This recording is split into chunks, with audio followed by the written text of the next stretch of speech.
Assalamualaikum warahmatullahi wabarakatuh.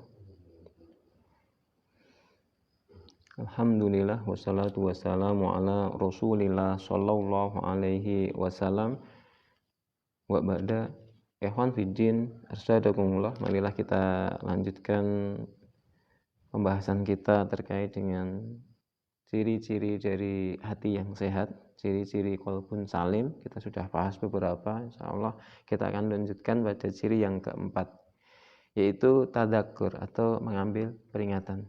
Jadi orang-orang yang memiliki hati yang sehat, hati yang selamat, maka dia akan bisa mengambil pelajaran, mengambil ibrah, mengambil hikmah dari setiap perkara, setiap kejadian yang dia lihat, yang dia alami dalam kehidupan ini.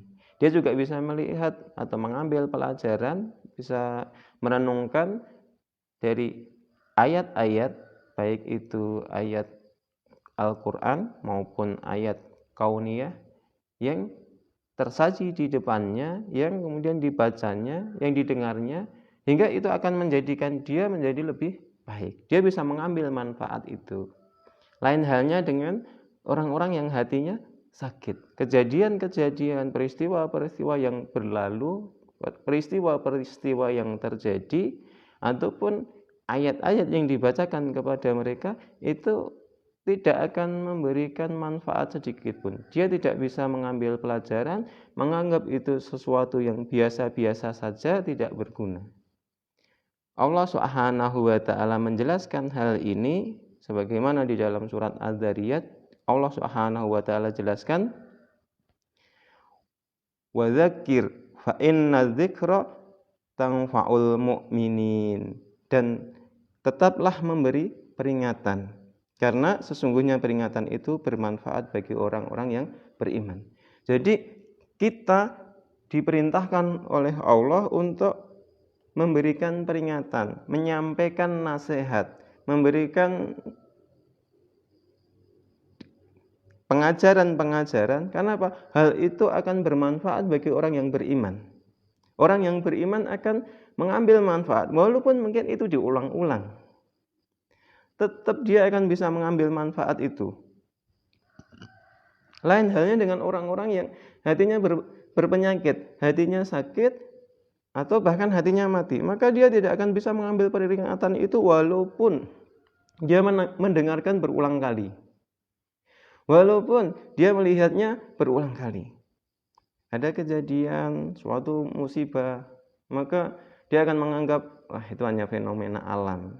Bahkan kemudian menyalahkan alam, mengatakan cuaca buruk dan lain sebagainya. Harusnya kemudian dia berpikir, mengambil ibrah, ada apa yang salah dengan diri kita? Kenapa kok Allah menimpakan musibah semacam ini? Tidak semacam itu yang mereka lakukan. Kenapa? Hatinya berpenyakit. Dia menyalahkan cuaca yang buruk. Seakan-akan cuaca yang salah, seakan-akan zat yang menciptakan alam semesta mengatur cuaca yang salah.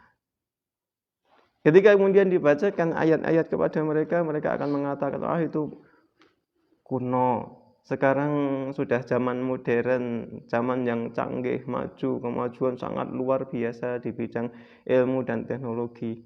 Buat apa membaca itu lagi? Sudah ketinggalan zaman, sudah tidak relevan, dan lain sebagainya.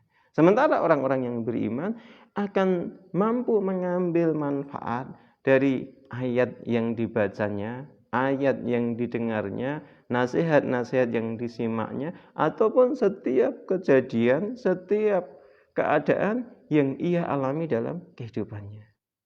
Maka kita akan melihat bagaimana hati kita, bagaimana diri kita, dengan apa-apa yang ada, dengan apa-apa yang kita lalui dalam kehidupan ini, mampukah membuat hati kita menjadi lebih dekat kepada Allah, atau justru setiap kejadian, setiap perkara yang kita lewatkan semakin membuat kita asik dan larut dalam kehidupan dunia hingga lupa dari kehidupan akhirat kita.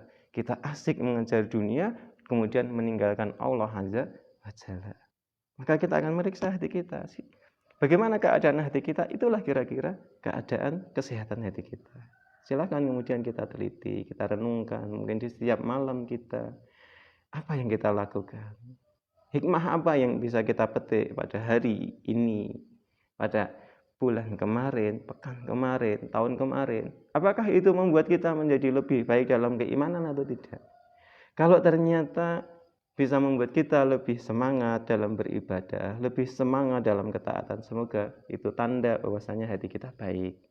Kalau ternyata tidak, atau bahkan sebaliknya, maka banyak-banyak beristighfar kepada Allah, kemudian segera memohon agar Allah berkenan mengampuni dan membersihkan hati kita dari noda-noda dosa dan kesalahan. Semoga Allah kemudian menjadikan hati kita kembali jernih, kembali sehat, kembali mampu mengambil hikmah dan ibrah dari setiap ayat, baik ayat Qur'aniyah maupun ayat-ayat kauniyah. Allah a'lam bishawab. Assalamualaikum warahmatullahi wabarakatuh.